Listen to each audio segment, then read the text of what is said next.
Smell Talks, un podcast by Né. Les rencontres de la culture olfactive. Parfumeurs, auteurs, scientifiques, Né vous propose des conférences d'experts à travers le monde. Le jeudi 15 mai 2025, la librairie Les Nouveautés, à Paris, accueillait le lancement du 19e numéro de Né, la revue olfactive. Invité d'honneur de ce numéro, le parfumeur Bertrand Duchaufour était présent pour une rencontre exceptionnelle, au cours de laquelle il est revenu sur son parcours, sur la création de sa marque de parfum, sans oublier de réagir au thème du dossier de ce 19e opus, le bien et le mal. Bonsoir à toutes et à tous. Merci à la librairie Les Nouveautés de nous accueillir ce soir dans ce lieu qui sent bon les livres. Dans ce numéro, vous pourrez lire un dossier consacré aux notions de bien et de mal, vu sous l'angle de l'olfaction. Autrement dit, le bon, le mauvais, le propre, le sale, le vertueux, le diabolique. Et dans ce numéro, vous pourrez également lire une interview menée par ma consoeur Denise Beaulieu, un entretien avec un parfumeur qualifié par certains de rockstar de la parfumerie indépendante, par d'autres de forte tête, ou encore d'iconoclaste. Ce parfumeur, nous avons la chance de l'avoir avec nous ce soir. Bonsoir Bertrand Duchaufour. Bonsoir. Depuis 40 ans, votre signature contrastée et technique irrigue la parfumerie de niche. Vous avez débuté chez Lautier Florasynth, absorbé par la maison de composition Symrise, que vous avez quitté en 2008 pour reprendre votre indépendance. Vous avez composé pour l'artisan parfumeur, Comme des garçons, Eau d'Italie, Acqua di Parma ou encore Amouage. Et il y a quelques mois, vous avez lancé votre propre marque, l'Anthropiste. De tout cela, on va parler, mais pour commencer, je voulais revenir sur un fait que vous abordez dans l'interview qu'on voit dans ce numéro. On peut y lire que vous avez découvert le métier de parfumeur en regardant la télévision. Est-ce que vous vous souvenez de ce moment ? Oui, absolument. Je devais avoir 17 ans. J'étais à la maison, il devait être 14h, puisque l'émission commençait à 14h. Ma mère ne ratait pas cette émission. C'était une émission pour les dames qui restent à la maison, vous voyez, les mères de famille. Cette émission s'appelait Aujourd'hui Madame. Et elle a abordé, c'était donc en 77, si je ne dis pas de bêtises, 76-77, cette émission a abordé ce jour-là le rôle des parfumeurs, qui est en fin de compte le métier de parfumeur, qui est un métier qui était à l'époque complètement inconnu. Il faut imaginer que moi, à l'époque, les Dior, le peu de parfums que je connaissais du mainstream, les Dior, les Givenchy et tout ça, étaient faits par ces messieurs qui étaient de la couture, et ils avaient ce don incroyable de pouvoir faire des parfums. Mais que nenni, et non. Les parfums étaient faits par des gens derrière, des nègres, qu'on appelle des nègres, oui. En fin de compte, ils travaillaient complètement dans l'ombre. Le premier à avoir la possibilité qu'on parle de lui un peu justement à la télévision, ça a été Jean-Louis Sieuzac. Et par chance, une chance assez inouïe, j'ai pu travailler avec lui. Voilà. Mais cette émission a fait effectivement que je me suis dit, il faut absolument que je découvre ce monde, que je l'aborde et que j'essaye à tout prix de travailler là-dedans, parce que vraiment j'aimais les odeurs, j'aimais les parfums.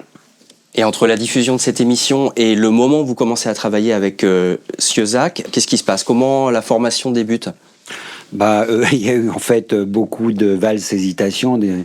En fin de compte, j'étais un fainéant. J'ai étudié les sciences de la Terre. J'ai eu un DUG, mais plutôt que de l'avoir en 2 ans, je l'ai eu en 3 ans. J'avais redoublé ma terminale. Plutôt cancre. Mais j'ai voulu absolument, après avoir fait le DUG, remonter à Paris pour faire l'école des parfums, l'ISIP. Ça s'appelait l'ISIP à l'époque. Et en fin de compte, la secrétaire qui prenait les inscriptions m'a dit « Mais vous voulez être parfumeur ? À quoi ça sert de faire cette école ? Ça sert à rien. Il vaudrait mieux pour vous de descendre sur Grasse et travailler sur le tas dans une usine. » Texto. Et là, j'ai abandonné l'idée, mais très rapidement, de devenir parfumeur. Et je suis sorti de l'école en me disant, qu'est-ce que je vais faire ? Et Je suis parti 1 an en Amérique du Sud et j'ai encore tergiversé.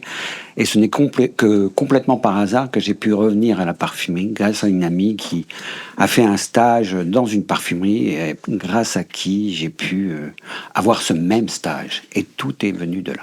Et à partir de là, qui ont été vos mentors? Alors au tout début à Grasse, j'ai fait 3 ans à Grasse et j'ai fait réellement 1 année de formation de parfumerie à Grasse avec ceux qu'on appelait les mousquetaires.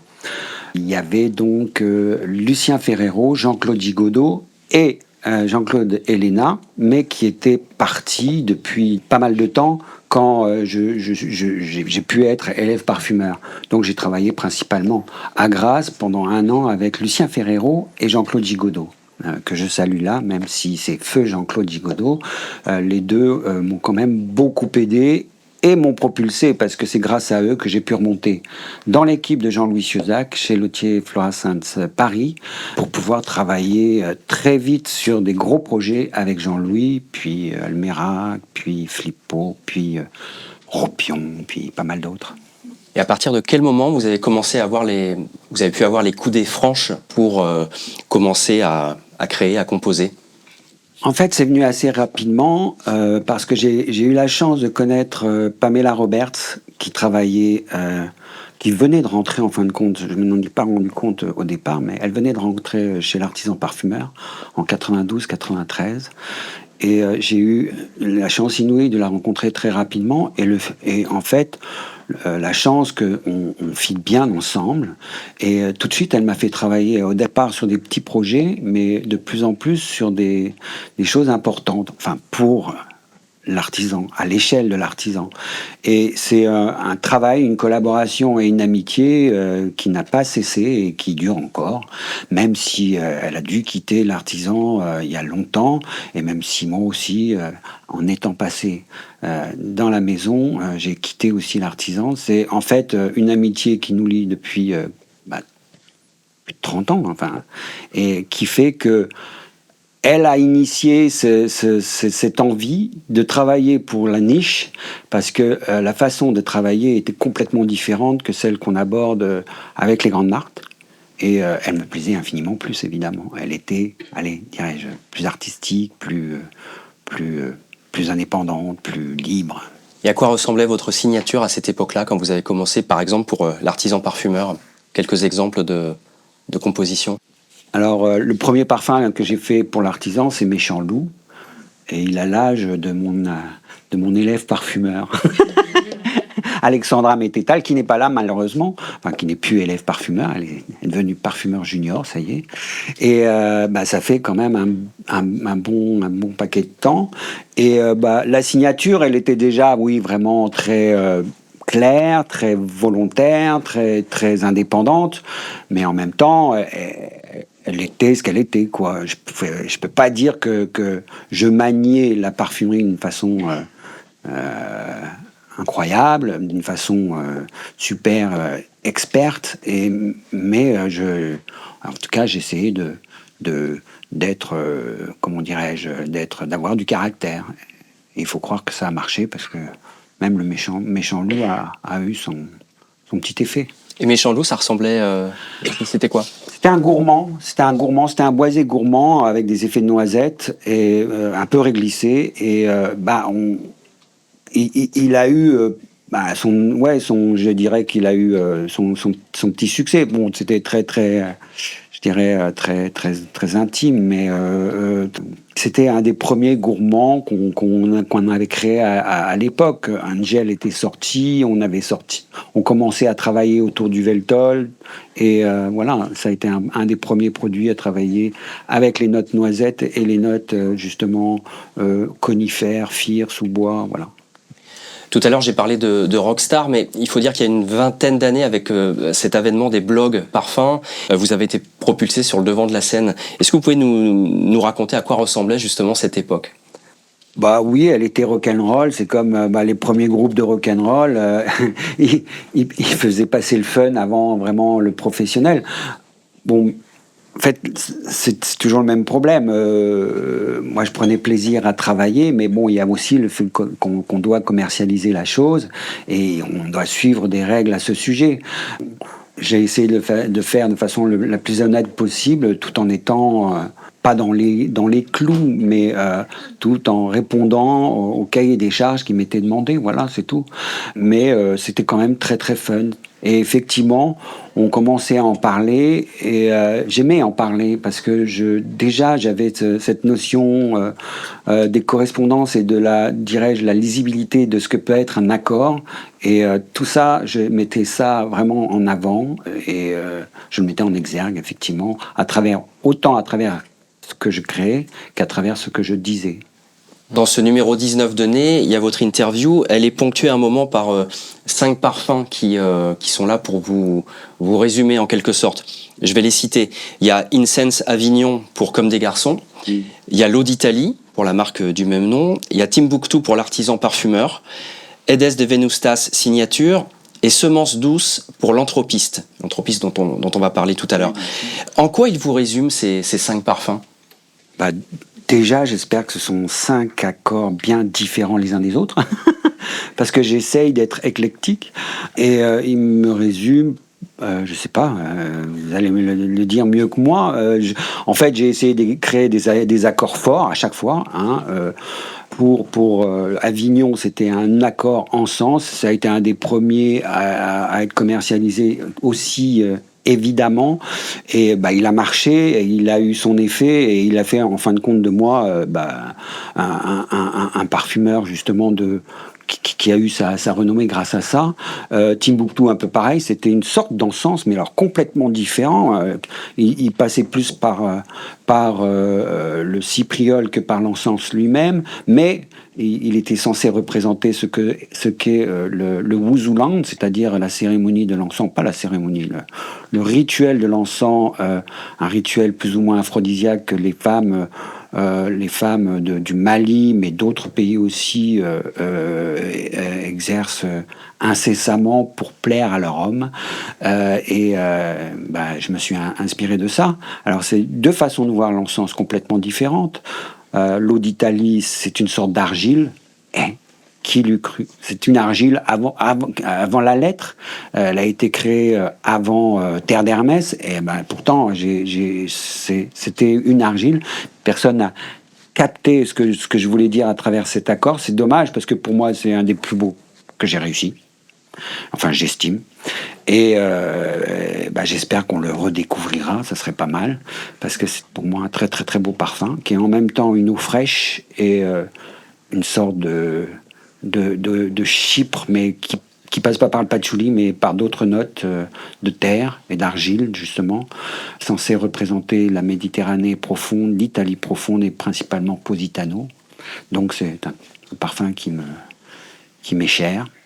Après, il y a le Edes de Venustas. Edes de Venustas, le signature, qui est le premier parfum, qui n'est pas le premier parfum que j'ai fait pour Karl et Robert, mais bon, un des premiers parfums de la marque Edes, dirais-je, et qui est une sorte de rhubarbe, shit, très très particulier. On n'a jamais voulu dire que c'était une odeur de bœuf, mais bon. Elle a très, très clairement été, comment dirais-je, captée comme telle. Ça aussi, ça a eu un certain succès, mais un succès, dirais-je, d'estime, autant auprès des parfumeurs qu'auprès du public. Un accord original, une sorte de pyramide inversée avec des effets de vétiver, tête cœur fond, très particulier. Bon, l'accord est quand même assez original à ce sujet pour le noter. Puis le 5e, Semence douce. Alors, un registre encore complètement différent. Un effet de tulipe, un hommage à la tulipe et un hommage à Mapplethorpe. Alors, est-ce qu'il faut expliquer le parfum ? Bon, on va expliquer le parfum. On va prendre quelques minutes. Tant mieux pour l'anthropiste. C'est de la pub.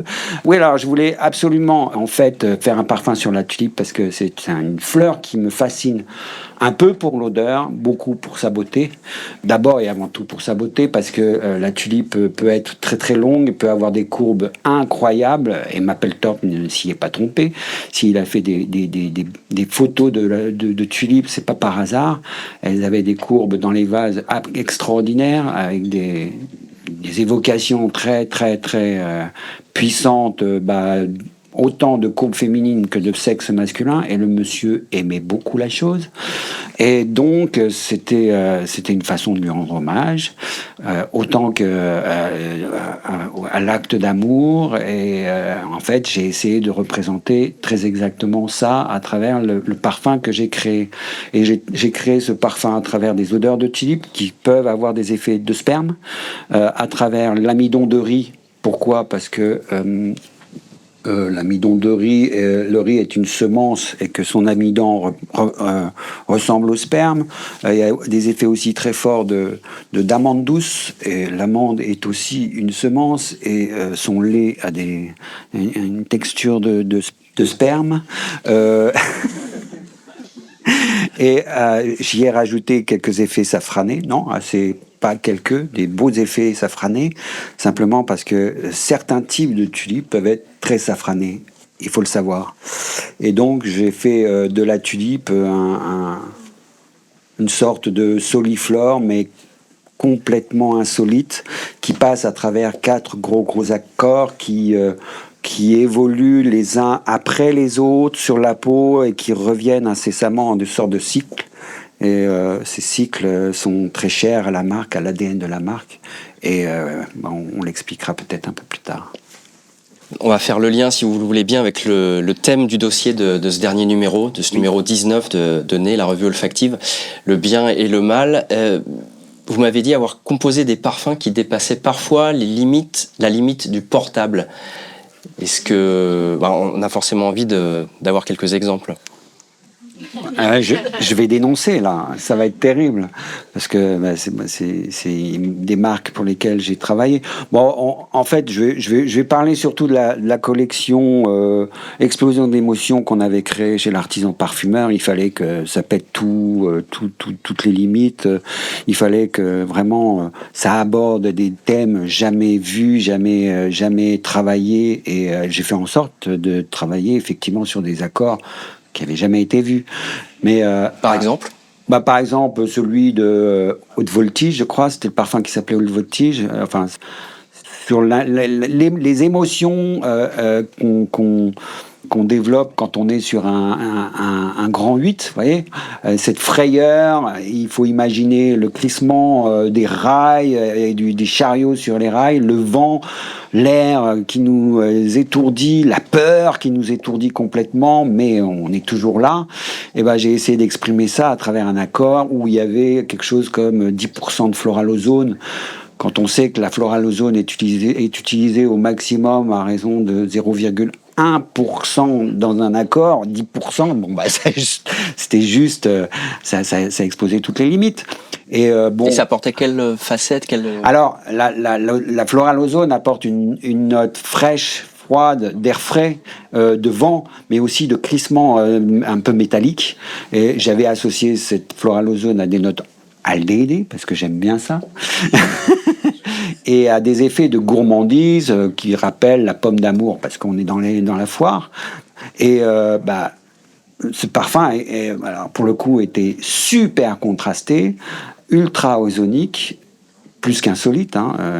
Mais à mon avis, alors oui, on peut dire qu'il était quasi inacceptable pour l'époque, simplement parce que les notes ozoniques, on n'en avait jamais senti comme ça.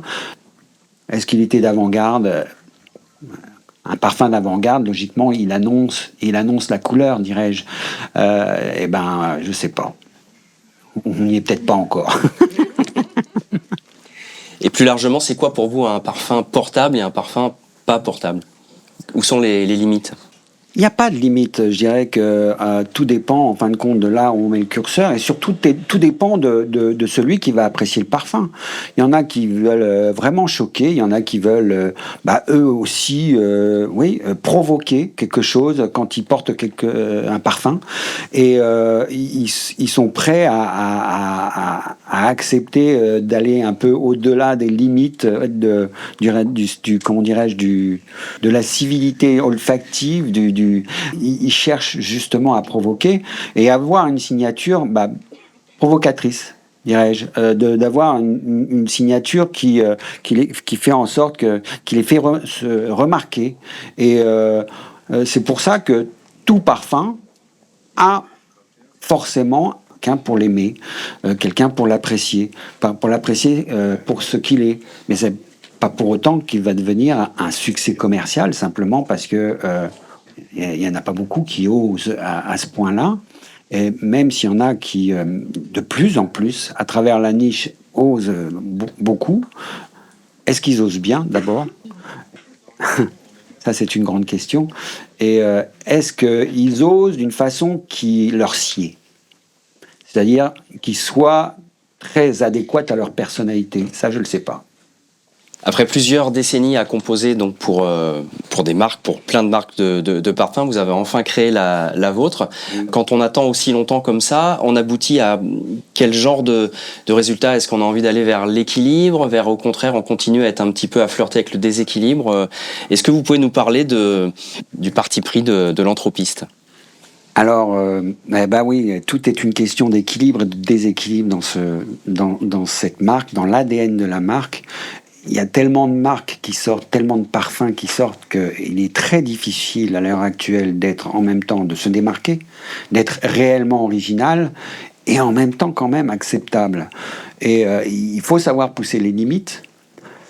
Et j'ai essayé de faire en sorte que chacun des parfums que je proposais dans cette première collection de 6 parfums, les limites soient, oui, un peu dépassées. C'est-à-dire que les parfums que je propose bougent énormément, sont en perpétuel déséquilibre parce que, en fin de compte, on les redécouvre incessamment sur la peau, minute après minute, heure après heure, et en fin de compte, forment pas un mouvement perpétuel, mais un mouvement, tant que le parfum se sent, un mouvement incessant sur la peau. C'est ce qui en fait, en fin de compte, l'originalité.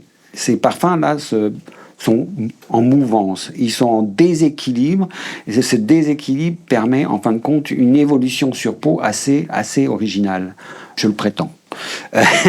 À côté de ça, il faut quand même être acceptable et ne pas sortir de la limite de l'acceptable pour quand même se commercialiser et faire en sorte que ces parfums se vendent. Et on fait en sorte, j'ai essayé de faire en sorte que ces parfums soient en même temps lisibles, compréhensible pour les consommateurs potentiels et en même temps agréable à sentir, même si parfois, alors je ne sais pas s'il faut dire le mot dérange, mais même si ils accrochent l'attention, ils provoquent et ils surprennent. Je voulais savoir quelles sont vos limites quand vous choisissez vos matières premières, quand vous formulez. Est-ce qu'il y a des ingrédients et des directions tabous pour vous? Aucun ingrédient tabou. Des directions tabous, oui, quand je sais qu'un accord ne marche pas, je l'évite. Le fait d'avoir 40 ans d'expérience, ça aide.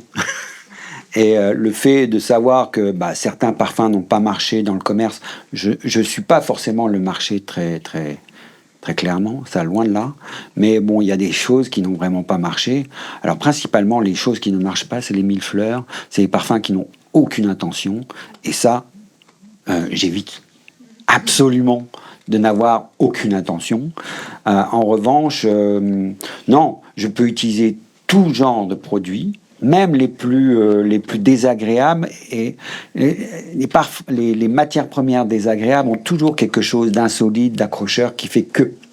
Et je me plais à les utiliser, même s'il est très difficile parfois de les utiliser. À côté de ça, nos limites, non, ni dans les accords, ni dans les matières premières. Je fais pas comme ce que j'ai fait avec le roller coaster, là, le fameux haute voltige, mais parce que maintenant je maîtrise mieux la chose peut-être, mais j'essaie toujours de pousser encore ce genre de limites. Parmi vos créations, quels sont les... Alors là aussi c'est selon vos critères, hein, mais les parfums qui vous semblent les plus positifs? On parlait de Positano, l'eau d'Italie. Pour moi, c'est un parfum, mais juste alors pour le coup, quasi superbement équilibré, même si l'accord est complètement insolide et qu'il n'a pas été compris. Et à côté de ça, c'est des accords très très forts, très contrastés, mais qui ont quand même marqué le public, qui me plaisent le plus, effectivement. En fait, tout passe par des accords forts.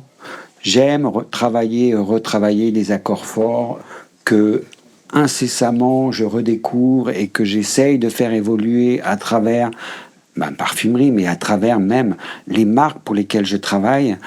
J'ai fait X parfums, X cuir, X tabac, des chypres à non plus finir, et je fais évoluer ces accords à travers ma parfumerie, ce qui me permet, en fin de compte, éviter de me répéter, mais aussi de découvrir encore toutes les possibles de certains grands sujets. Ça, j'adore. Par exemple, un cuir, j'adore travailler un cuir. Ça peut être même super excitant, même si j'en ai déjà fait 10 dans ma carrière, c'est pas grave.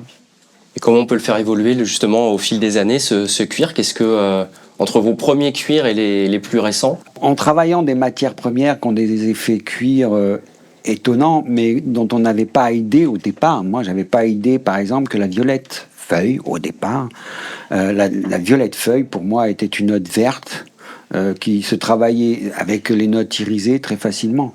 Mais j'ai réalisé que la violette feuille, elle est puissamment cuirée. Elle a des effets de cartable hallucinants. Et maintenant, je la travaille assez systématiquement. Le concombre, pareil, les effets concombre, les effets mimosa, toutes ces notes-là, qui partagent les mêmes constituants que les notes cuir, et que les cuirs...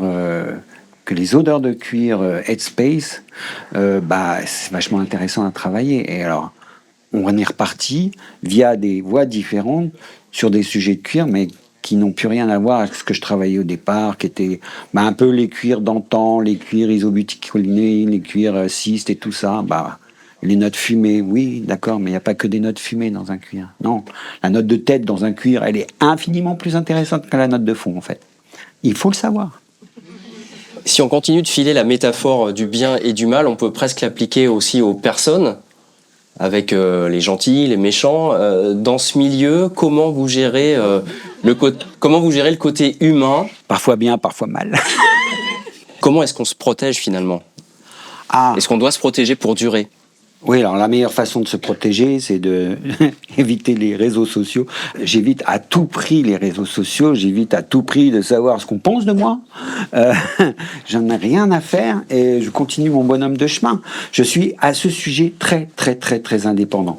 Je suis le marché, mais alors à une distance assez phénoménale. Je sais évidemment quels sont les genres d'accords qui marchent à l'heure actuelle, quels sont les notes qui plaisent, les accords qui plaisent, les parfums à la rigueur qui plaisent, mais je les vois se faire et se défaire à une vitesse grand V. Plus un parfum a un succès rapide, plus il se casse la gueule rapidement. J'évite en fin de compte de suivre ce genre de chemin. Je suis mon bonhomme de chemin, je suis vraiment indépendant à ce sujet. Alors, je plais pas forcément au plus grand nombre pour le moment, mais bon, on verra. C'est pas le public qui va le dire, c'est pas moi qui vais le dire, c'est le maître de l'homme qui va le dire, c'est le temps. Vous avez dit tout à l'heure que vous prêtiez un regard un peu distant par rapport à l'industrie, vous suivez mais sans suivre. Quand même, on aimerait savoir ce que vous pensez de l'évolution du parfum aujourd'hui. Moi, je dirais qu'elle est un peu triste parce que chaque fois que je croise quelqu'un qui sent quelque chose, je sens qu'un seul genre de notes, c'est les notes boisées sèches et les notes, et les notes gourmandes. Et c'est systématique. Et la note oud qui est faite à partir de notes boisées sèches, souvent à partir de notes gourmandes, et puis des fameux cyprioles et tout ça, même pas du bon oud. Et c'est systématique, des notes safranées à la rigueur. Et en fin de compte, plus je sens ce qui se sent dans la rue, et plus je suis triste, parce que les gens ne se rendent pas compte qu'ils sentent tous la même odeur. Parce que peut-être que leur parfum se différencie les premières minutes par rapport à celui du voisin, mais au bout de, 1 heure sur la peau, ils se ressemblent tous. Et alors là, c'est d'une tristesse, mais juste phénoménale. Et j'aimerais bien faire comprendre au public qu'il faudrait être un peu plus, comment dirais-je, un peu plus attentif à ce qu'on choisit, si on veut être un tant soit peu, un peu original dans ce qu'on porte. Parce que y a un nombre incroyable de parfums qui se multiplient incessamment, année après année, mais ils se ressemblent tous de plus en plus, simplement parce que, voilà, il faut vendre. Le fait de vouloir vendre fait que, voilà, systématiquement, tout se répète trop vite, trop incessamment, et il y a trop de parfums qui ressemblent à celui du voisin, quoi. Et c'est terrible, c'est vraiment terrible. Et où est le propos? Il n'y a plus de propos. On vend. On est là pour vendre. Et ce qui est terrible dans les marques niches, c'est qu'elles sont toutes là pour vendre et pour se vendre et pour être achetées le plus vite possible, il faut croire. Et c'est terrible, terrible. On va bientôt conclure cette conversation. Je voulais qu'on finisse sur... Désolé. Ah non, tout va bien. Je voulais qu'on finisse peut-être, Bertrand, sur une note artistique. Vous êtes collectionneur, vous êtes un grand amateur d'art. Je crois que dans votre boutique, l'Anthropiste, on peut voir certaines d'ailleurs de vos propres créations. Je voulais savoir à quel point l'art, les autres formes d'art, nourrissent votre palette de parfumeur. Elles les nourrissent infiniment. Je suis sensible à toute expression artistique confondue. Mais bon, je suis d'abord sensible à ce que me propose la nature, parce que, alors je vais pour le coup répéter ce que monsieur Léonard de Vinci, on connaît, a dit lui-même. Pour moi, bon, c'est le grand maître, Léonard de Vinci, avant tous, à part Bach peut-être. Il a dit: je ne me suis jamais inspiré que de la nature, jamais j'ai copié qui que ce soit. Et ben voilà. Pour la parfumerie, il faudrait faire pareil, s'inspirer d'abord et avant tout de la nature, de ce que nous propose la nature, parce que elle nous en propose, en veux-tu, en voilà, sous toutes ces formes d'odeur et sous toutes ces couleurs d'odeur. Mais bon, à part la nature, effectivement, on peut être inspiré par diverses expressions artistiques. Alors, la peinture, évidemment, en est un, et c'est assez énorme, parce que elle a suivi une évolution juste extraordinaire d'abord, la peinture, depuis les primitifs flamands, italiens, bon je parle de ce qui est peinture européenne et occidentale, jusqu'à nos jours. C'est juste hallucinant la façon dont elle a évolué, la façon dont on peut comprendre que l'homme a cherché des solutions différentes en évoluant à travers les siècles dans cette peinture. C'est juste extraordinaire, et ça m'a influencé énormément aussi dans la parfumerie. Mais la peinture n'est pas que la seule forme d'art. Évidemment, il y a la sculpture qui est très puissante, mais il y a toute autre forme d'art, comme ce que peut être l'art africain. Alors moi, je suis un fou furieux d'art africain. Alors, furieux, fou, surtout plus que furieux. Mais pas que. L'art japonais est d'une beauté extraordinaire et m'émeut au plus haut point. Et donc, je m'inspire de tout ça, à travers tout ce qu'il représente, à travers la sobriété de certains, la brutalité d'autres. Tout m'émeut, tout m'inspire. Et la source d'inspiration, pour le coup, elle est submergente. Voilà. Merci Bertrand. Est-ce que vous êtes